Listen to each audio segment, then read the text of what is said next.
Paul Robeson lived there. He was an activist and more, with a God-given baritone voice.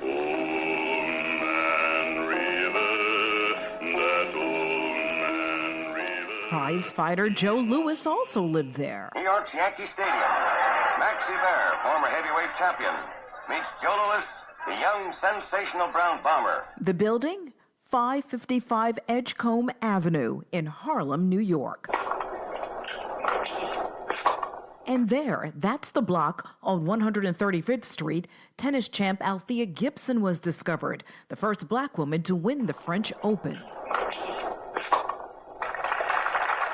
Now everyone will know because there are markers in Harlem. The project is called Signs of the Times, the Harlem Markers Project. Let's take a tour now in Blackland. And now, as a brown person, you just feel so invisible. That's not fiction. Where we're from. Brothers and sisters, I welcome you to this joyful day. We celebrate freedom. Where we are.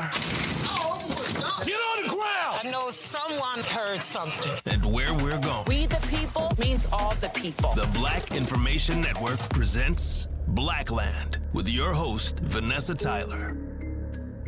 Look around. Things look very different in Harlem, like they do in a lot of black communities.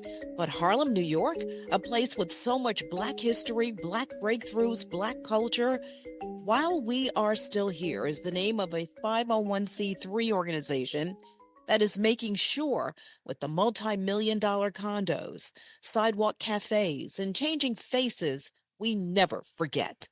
Karen Taylor is the founder and executive director, and she made it her mission to make sure we always remember. Karen, welcome. Thank you very much for having me. Tell us, what have you done in Harlem with these markers? The project is called Signs of the Times, the Harlem Markers Project. And with the help of Brent Leggs of the African American Cultural Heritage Action Fund and New York Life, we've been able to have manufactured and installed these gorgeous purple and gold cast aluminum signs. They're probably, I think they're 3 feet by 4 feet. And we've gotten a really good response to them from the community. And so basically, hopefully one day we'll have 25 more markers up because there's just that much history in Harlem. I'm originally from Harlem. It has changed. How is it different? It is much wider. I've lived in the building I live in for probably around 35 years. And before that, I lived in other places in Harlem, I'd say for like around 5 years, so 40 years in total. It's so very different. Karen Taylor says she remembers a time when the vibe was different in Harlem. It felt very black, especially for those who left every morning and went downtown to work every day. I would get off the train at 59th Street, and because they were in the old GM building. But I always felt that it was wonderful to have Harlem to come back home to because you didn't have to deal with the hostility of the environment.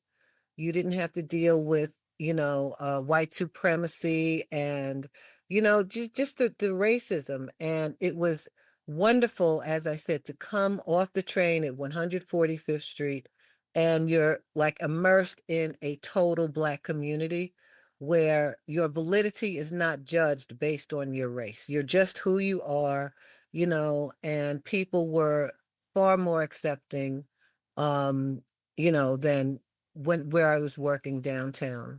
I'm not trying to say that Harlem was this perfect, idyllic situation, but I just felt discomfort here that honestly is kind of going away from me in a way, because of sometimes the passive aggressive and outright aggressive hostility that I've experienced from the new white residents.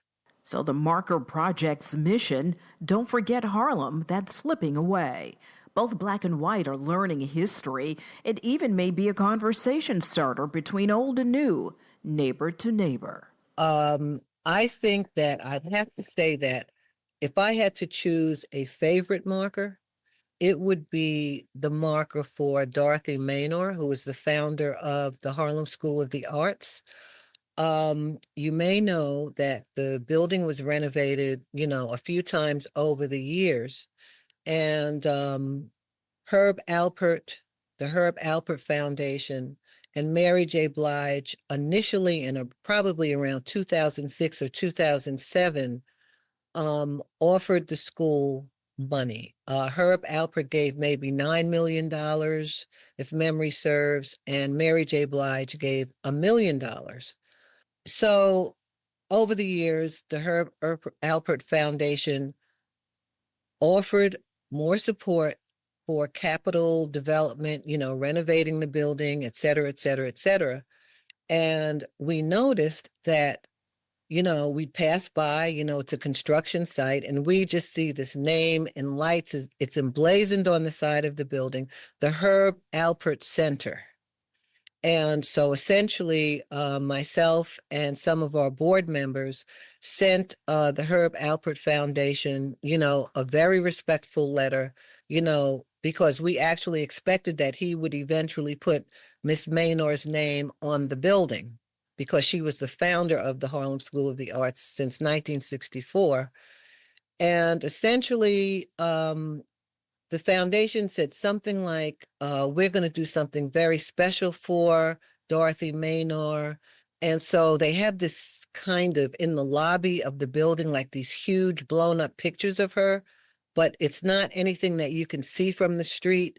I don't think her name is like up there, though I could be wrong about that, but it's definitely not on the facade of the building. So we installed a marker in front of Harlem School of the Arts to honor Dorothy Maynor and her extraordinary commitment to the Black children of Harlem. You are an educator. In fact, you were the director of public history at Columbia University. For Teachers College. Mm-hmm. What's happening to our history? How quickly are some trying to erase it? It's hostile, it's infantile, and it just goes to show the level of dishonesty that white supremacists engage in to make themselves feel superior. The effort is to get even more markers, covering not just people, but also the seismic events in Harlem. Harlem has so many different aspects to its history, and one of the primary aspects that I think I'm seeing, it's kind of this pattern that's emerging. It's the activism that occurred here. And so we had, political activism at Bloomstein. People sat in, people, picketed the store they did not buy, where they could not work. And so that resulted in the owner of Bloomstein saying, okay, I'm tapping out right now. I will hire 34 Black folks in this store. And that was why that was so important. The Don't Buy Where You Can't Work campaign. And Adam Clayton Powell is frequently cited as, a primary organizer of the Bloomstein struggle. What's the next move? The next move are more demonstrations. Keep on the pressure. Keep them squirming. But there was also a man by the name of Sufi Hamed, who essentially was from Chicago, and he had a Don't Buy Where You Can't Work campaign initially on 135th Street. And so he was the inspiration for the Bloomstein's protest, but he was a very eccentric kind of guy. And he had this reputation of being anti-Jewish. So he's kind of been written out of history, but he was pretty important to that struggle. However, as you know far better than I, because you were born and raised in Harlem, so many other events happened here. So many other culturally important, culturally influential things happened in Harlem, and we hope to be able to bring those things to the fore. Taylor says the feedback has been phenomenal. The plan is to raise the funds to place 25 more markers. The group's website, whilewearestillhere.org. Look for the Signs of the Times Harlem markers. And we're in the process now of developing a tourist app for your phone or for your iPad or whatever. It'll be a walking tour app, and it'll have some kind of gamification features. We're working with 2 young women of color to develop that app. And since they're younger, they'll put all the hip, cool stuff in there because we would like to attract younger people to this history. Karen Taylor, while we are still here, thank you for preserving the truth. Thank you for having me.